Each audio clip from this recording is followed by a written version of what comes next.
Yo, what's up everybody? It's your boy Reggie here, back with you for another video. And today we're going to be talking about something really special, a cartoon that's super nostalgic for me personally. You saw the title, you clicked the thumbnail, so you already know we're going to be talking about the GOAT cartoon, Danny Phantom. But more specifically, we're going to be covering the TV Danny Phantom movie, The Ultimate Enemy. But before we get into that, please make sure to like, comment, and subscribe if you like this type of content. And without any further ado, let's get into it.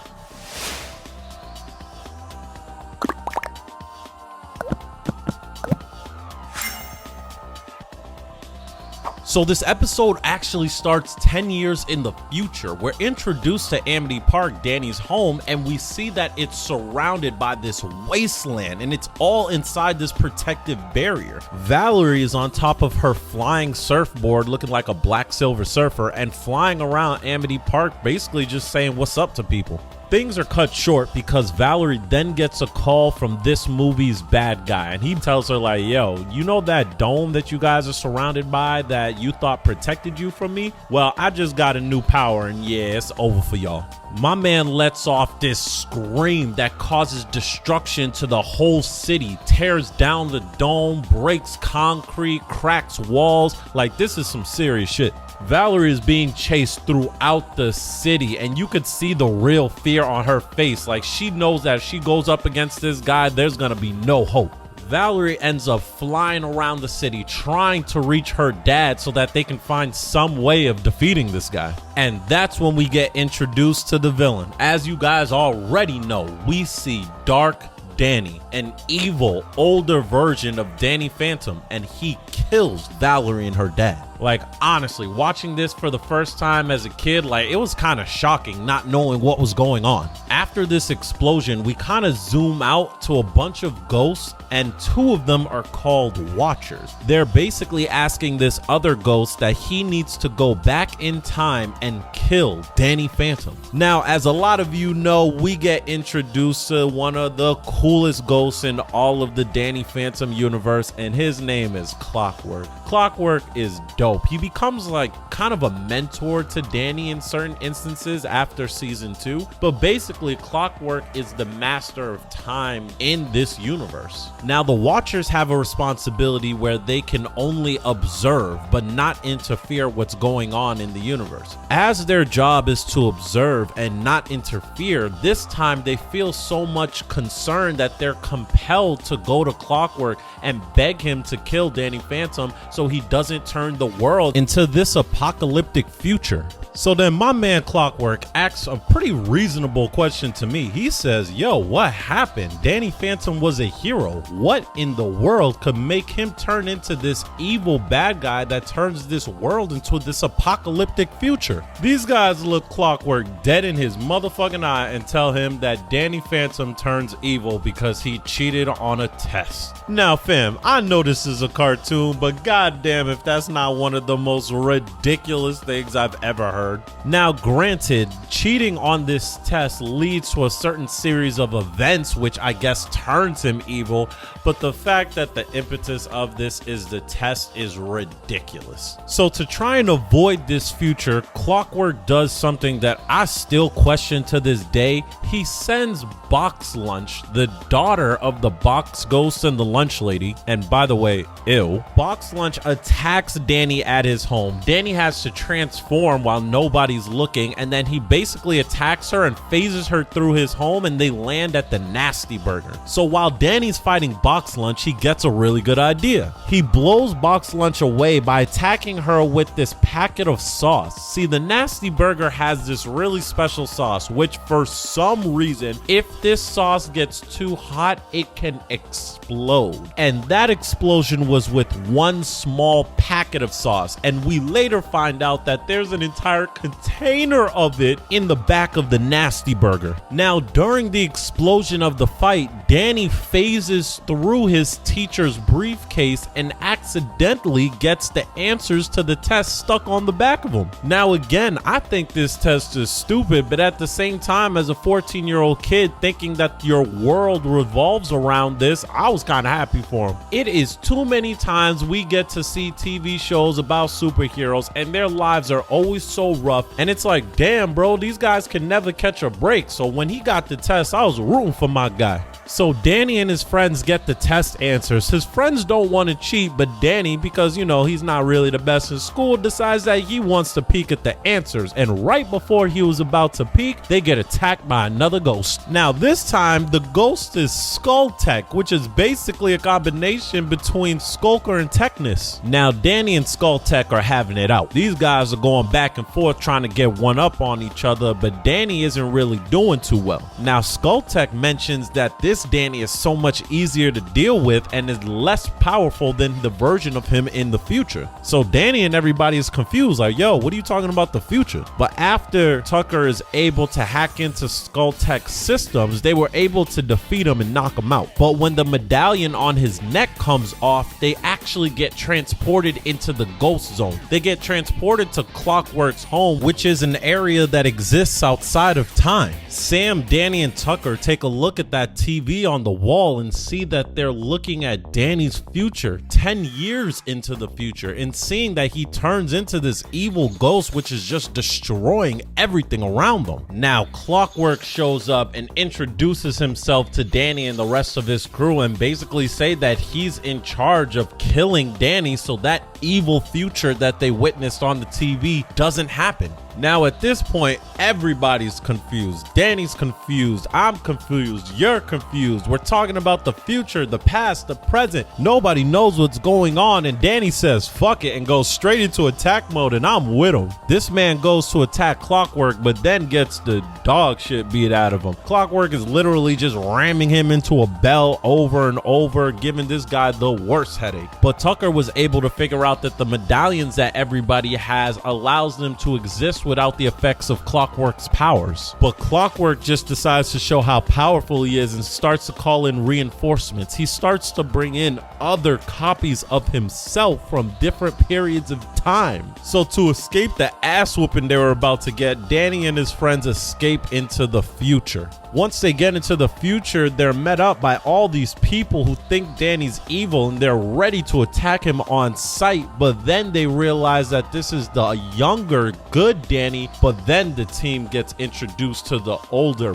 bad Danny. Older bad Danny is just laying waste to everything that he sees, and the rest of the gang tries to run away while Danny tries to hold him off. Now older Danny is beating young Danny's ass, and he has the rest of his friends tied up ready to kill them. Older Danny launches an attack from what he calls his ghost whale and damn near drops a building on Sam and Tucker. Luckily, Sam was smart enough to take off the Clockwork medallion, which allowed them to go back to their own time. Now right when younger Danny was about to take off his medallion and do the same, older Danny stops him, takes off the medallion, phases it inside Danny so that he can't escape from the future. Then he sends him into the ghost zone where he would be safe and wouldn't be able to cause any trouble. Then older bad Danny goes back in time, takes Danny's place, and then tries to recreate the scenarios that is going to cause him to be born. And god damn, that was a mouthful. So while in the ghost zone, Danny is just floating around and he runs into a bunch of older versions of his enemies that he's defeated in the past. All of these older versions of Danny's ghost enemies are heated because of whatever evil Danny has done to them in the future. And I ain't gonna hold you, the future has not been kind to these guys. Ember has gotten fat, RIP. Johnny's in a wheelchair. The only one who looks alright is the box ghost, who looks like he's been doing a bunch of push-ups. These guys are heated and they decide to take out every bit of their anger on Danny. They are beating this boy's ass to the point where I start to feel bad for him. But then something interesting happens. In his desperation, Danny was able to unlock the exact same power that older evil Danny was using before. Young Danny was able to unlock his ghostly whale and pretty much knocks out the rest of the bad guys. Now to me, this moment in the story was very pivotal because of a few reasons. Technically, Danny wasn't supposed to unlock this power for at least another 10 years, but through his desperation was able to unlock it right there in the moment. And for me, what that shows is that our destiny, our future is not set in stone. People change and people evolve based off different circumstances. These circumstances causes everybody to react differently, and based off those reactions, it can cause a great change, whether it be for good or bad. To me, this is the first sign of the future changing and shows that we might not get that bad future that everyone's so afraid of. We might not get this evil Danny. Now, during the time of this happening, Jazz actually confronts Danny thinking that it's the good Danny, but realizes that he was an evil, twisted version of himself, and they go up against each other and he knocks her out. I don't know about you guys, but for a second, I really thought that she was dead. Knowing how evil this guy is, knowing the amount of people that we killed, knowing the fact that he killed someone in the first couple of minutes of the episode, I thought that Jazz was dead. I'm not gonna hold you. But Jazz wasn't dead and manages to use her quick thinking to be able to find Danny 10 years into the future by sending him a note through the ghost zone and telling him that he needs to go see Vlad. Danny surprisingly gets the note in the ghost zone, gets the message, and then goes off to see Vlad Masters, his old arch enemy, and Vlad basically tells him how this future started. We find out that this evil future started because after Danny cheated on his test, his teacher found out. When his teacher found out, he asked Danny's entire family to meet at the Nasty Burger because he was trying to show Danny that if he didn't take his future seriously, that this is where he would end up. Now, remember earlier when we were talking about that stupid exploding sauce? Because of the attack from Box Lunch earlier, the Nasty Burger sauce was getting heated up and was ready to explode. Now, unfortunately, that's exactly what happened. The Nasty Burger exploded, killing Danny's friends and his family, and because of Danny's ghost powers, he was the only one who survived. With nobody else in the world that Danny could turn to, he turned to the only person who might maybe understand what his life is like. He turned to Vlad Masters. Danny, consumed by guilt, wanted to get rid of his emotions and his feelings, and Vlad just wanted to help. Vlad created these gauntlets to try and rip Danny's emotions out of him, but somehow ripped out his ghost half. When Vlad ripped out his ghost half, he ripped out the evil pieces of Danny, and that evil piece used those exact same gauntlets on Vlad and ripped out his ghost as well. Danny's ghost mixed with Vlad's ghost, and both of their evil selves started to combine into one, turning him into the dark Danny. And what happened to Danny's good half?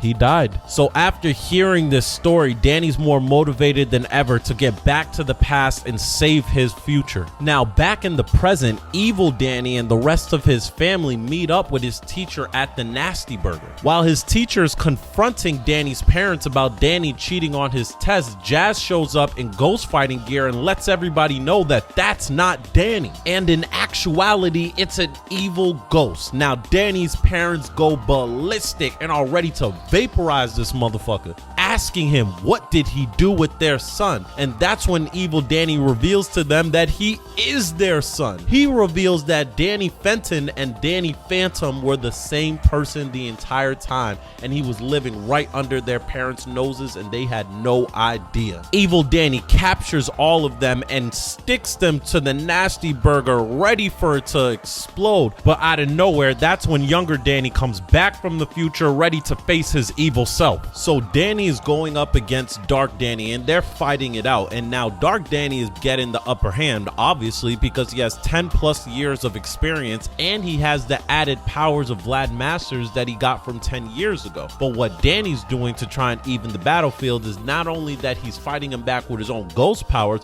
he's also using the equipment from his parents and from his family as well. But unfortunately, Danny is racing against the clock, because if he doesn't defeat Dark Danny in time, there's gonna be an explosion with the Nasty Burger and everybody's gonna die, leading to that dark future everybody doesn't want. And in a last minute desperation, good Danny shows Dark Danny his ghostly wail. Dark Danny is confused because he knows he doesn't get that power until 10 years later, but Good Danny uses his power and tells him that his future is not set in stone. And after defeating Dark Danny, he captures him and then goes off to save his family. Danny is racing, moving as fast as he can so he can try and save his family and friends, but unfortunately he's too late and the nasty burger explodes. And when we think Danny fails to save his family, fails to save his friends, and potentially fails to save himself, Clockwork comes out of nowhere and saves the day. Clockwork tells Danny, a 14-year-old boy who was willing to risk his life and risk everything to save his friends and family, that he deserves a second chance. Everybody else has been given one, so why not him? And this right here is the true lesson of this movie for me. It's the idea of second chances. It's something that I struggle with all the time. Who deserves second chances? How do you prove that someone deserves a second chance? And who do you give those second chances to? I know personally I've made a ton of mistakes in my life, and I've been given a million second chances that's helped me get to where I am today. I guess the concept with this is that when someone needs a second chance, it's oftentimes when they don't deserve it. If we lived in the Dark Danny timeline, there's 10 years of terrible stuff that Danny may have done to be able to destroy not only the world, but the ghost zone as well. I think there's plenty of people in that timeline that would say Danny doesn't deserve a second chance,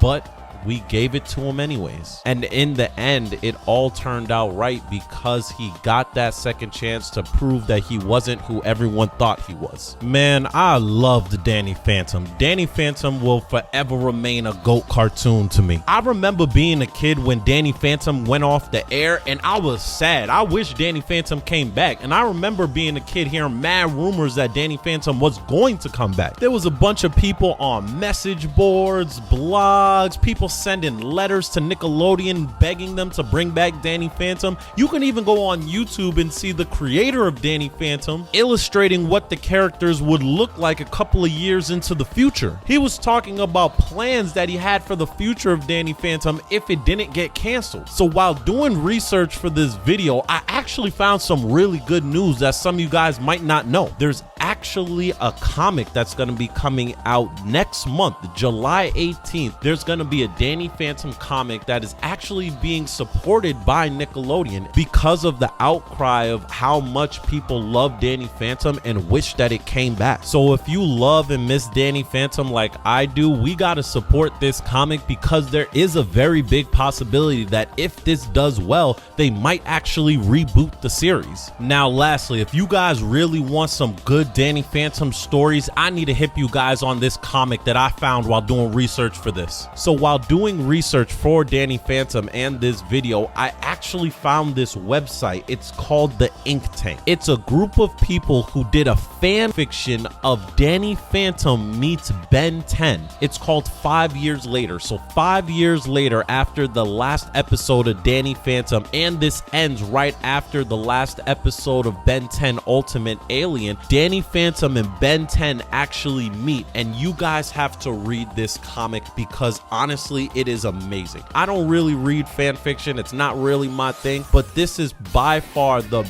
best piece of content for two beloved old shows that I have ever seen. The story is fantastic. The character progression is fantastic. They really get the idea of Ben 10 and Danny Phantom, their personalities, very well. So I'll leave a link to the website below in the description, but you guys gotta check them out. And if you do check them out, let them know that the House of Animation sent you. But with that, I got nothing left for this video.